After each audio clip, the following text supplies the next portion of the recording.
السلام علیکم پیارے ناظرین، آج کی ویڈیو میں ہم بات کریں گے ایک ایسے عظیم مسلمان سپہ سالار کی جنہیں تاریخ نے اللہ کے تلوار کے لقب سے یاد رکھا ہے۔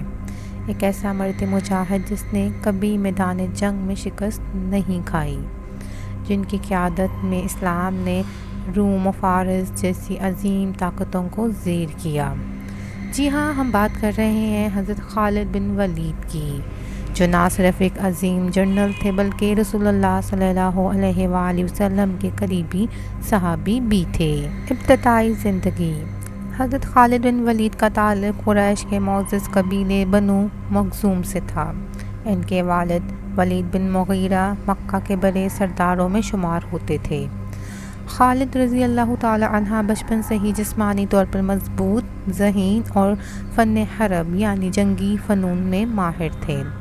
انہیں تلوار بازی، گھڑ سواری اور تیر اندازی میں کمال حاصل تھا۔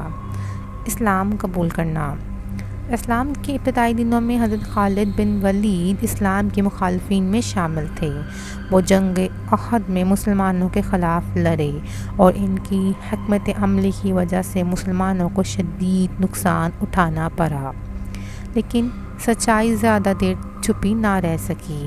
فتح مکہ سے پہلے حضرت خالد بن ولید نے اسلام قبول کر لیا اور سیدھا مدینہ آ کر رسول اللہ صلی اللہ علیہ وآلہ وسلم کی خدمت میں حاضر ہوئے۔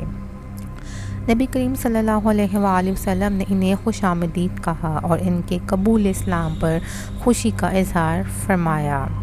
سیف اللہ کا لقب: حضرت خالد بن ولید نے جب اسلام قبول کیا تو بہت جلد اسلامی لشکر کی قیادت ان کے حوالے کر دی گئی۔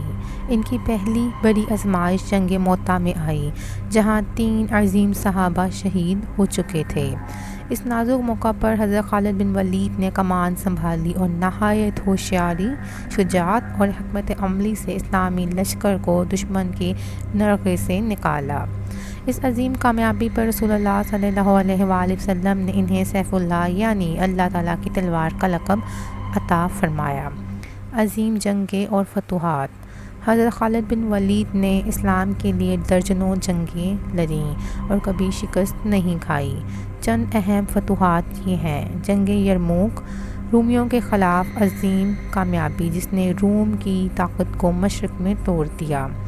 جنگ قادسیہ، فارسی سلطنت کی بنیادیں ہلا دیں۔ فتوحات عراق و شام، اسلامی سلطنت کی حدودوں کو وسعت دی۔ فتح دمشق، ایک مضبوط اور قدیم شہر کو اسلامی ریاست میں شامل کیا۔ حضرت خالد بن ولید کی فوجی حکمت عملی آج بھی عسکری ماہرین کے لیے حیرت انگیز مثال ہے۔ وہ اچانک حملہ، گھیراؤ، نفسیاتی جنگ اور کم وسائل میں بڑے معرکے جیتنے کے ماہر تھے۔ عقیدت، عبادت اور سادگی: اگرچہ حضرت خالد بن ولید کو بڑی فتوحات، عزت اور شہرت ملی، لیکن وہ نہایت سادہ اور متقی انسان تھے۔ ان کا مقصد دنیاوی مال نہیں بلکہ اللہ تعالیٰ کی رضا اور دین کی سربلندی تھی۔ انہوں نے ہمیشہ میدان جنگ میں دشمن کے خلاف مقابلے میں دلیرانہ کردار ادا کیا، لیکن کبھی بھی تکبر نہ کیا۔ آخری ایام: حضرت خالد بن ولید کی سب سے بڑی خواہش تھی کہ وہ اللہ تعالیٰ کے راستے میں شہید ہوں، لیکن تقدیر نے انہیں شہادت نہیں دی بلکہ وہ بستر پر وفات پا گئے۔ مرنے سے پہلے انہوں نے فرمایا، میں نے اپنی زندگی میں 100 سے زیادہ جنگیں لڑی ہیں، لیکن آج میں بستر پر مر رہا ہوں جیسے اونٹ مر جاتا ہے۔ میری تمنا تھی کہ اللہ تعالیٰ کے راستے میں شہید ہوتا۔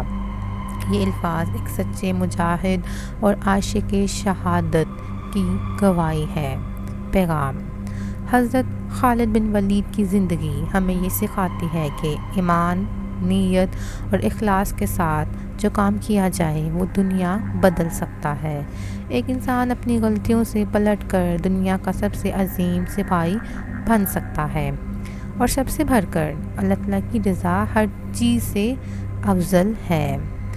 اگر آپ کو حضرت خالد بن ولید رضی اللہ تعالی عنہ کی یہ ایمان افروز کہانی پسند آئی ہو تو ویڈیو کو لائک کریں، شیئر کریں اور ہمارے چینل کو سبسکرائب کرنا نہ بھولیں۔ اللہ تعالیٰ ہمیں بھی حضرت خالد بن ولید رضی اللہ تعالی عنہ جیسا ایمان، اخلاص اور جذبہ عطا فرمائے، آمین۔ اگلی ویڈیو تک کے لیے اللہ حافظ، اپنا بہت سا خیال رکھیں۔